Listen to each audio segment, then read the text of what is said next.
2 a.m. On this, you can see one of our crews came across those multiple law enforcement agencies, which includes SAPD and the DPS with helicopters and a drone. Witnesses also reported hearing loud bangs with several people seeing smoke in the area and taken out in handcuffs. At this time, officers on scene have not released any details about what's going on. Greg Abbott posting on X that the Texas Department of Public Safety joined federal and local authorities in raising what he called a, quote, TDA sex and human trafficking operation in San Antonio. U.S. Congressman Joaquin Castro and Greg Casar want to know more about this. A federal raid on San Antonio's north side that happened Sunday. 150 people were detained near a food truck park. 27 people arrested, suspected of having ties to the Venezuelan gang Tren de Aragua.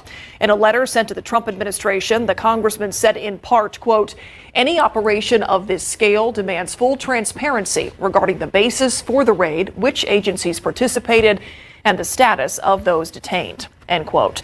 They're asking the Homeland Security Task Force, ICE, and the FBI for the warrant used in this raid. They also want to know the nationalities of the people detained and their immigration status.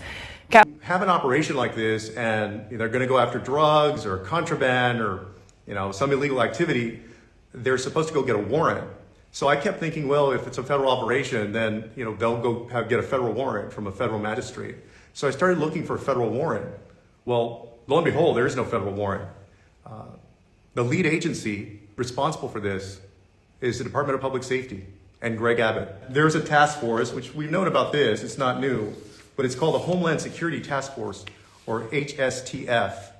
And it's a combination of state and federal agencies. It names a particular person who sold them drugs. And of course, in their warrant, they're basically asking permission to go after that guy.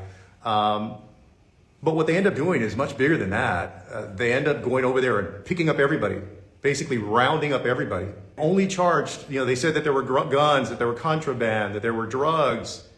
The only two charges that have come out of this whole raid is 2 people charged with illegal re-entry.